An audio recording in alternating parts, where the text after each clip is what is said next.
एक दिन वह राजेश्वरी मैनावती के पास पहुंची और मधुर आवाज में बोली, मैना सुंदरी, तुम तो हमारी तरह किसी स्त्री के गर्भ से नहीं निकली। तुम तो एक अंडे से किसी जादू की तरह जन्मी हो। अब तो तुम रानी हो, राज परिवार की सदस्य। तुम्हें यह तो बताना ही चाहिए कि तुम्हारी जान किस में बसी है। देखो, मैं तुम्हारी बड़ी बहन जैसी हूँ। अगर कभी कोई संकट आए तो मैं ही तुम्हारी रक्षा कर सकूं। मैनावती जैसी भोली और निष्कलंक हृदय वाली रानी को क्या पता था कि मुस्कुराहट के पीछे विष छुपा है। वह तो बड़ी रानी को अपनी सगी बहन मान बैठी थी। उसने सरलता से सारा रहस्य खोल दिया। दीदी, मेरे मायके में घर के आंगन में एक कुआं है। उस कुएं में एक लकड़ी का बक्सा रखा है। उस बक्से में एक छोटी सी डिबिया है और उस डिबिया में मोतियों की एक माला है। उसी माला में मेरे प्राण बसे हैं। ये सब सुनते ही राजेश्वरी के होठों पर एक कपट्टी मुस्कान आ गई, पर चेहरे पर चिंता का अभिनय करते हुए वह बोली, मैना सुंदरी, तुम्हारी जान तो बहुत ही गुप्त और सुरक्षित स्थान पर है, लेकिन ध्यान रखना, रानियों के अनेक दुश्मन होते हैं और राजमहल में जान का खतरा सदा बना रहता है।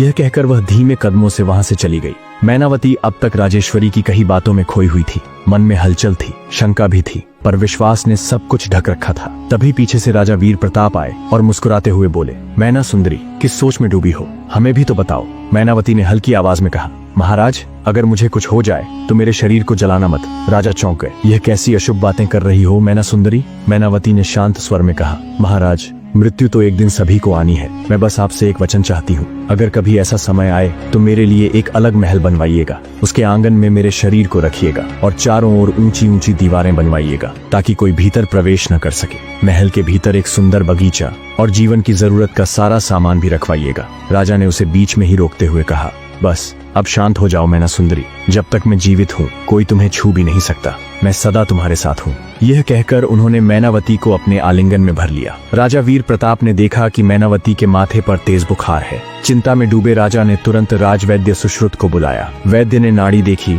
कुछ औषधियां दी और मुस्कुराकर कहा, महाराज, यह बुखार चिंता की बात नहीं बल्कि एक खुशखबरी है। रानी मैनावती मां बनने वाली है। यह सुनते ही राजा की आंखों में चमक आ गई।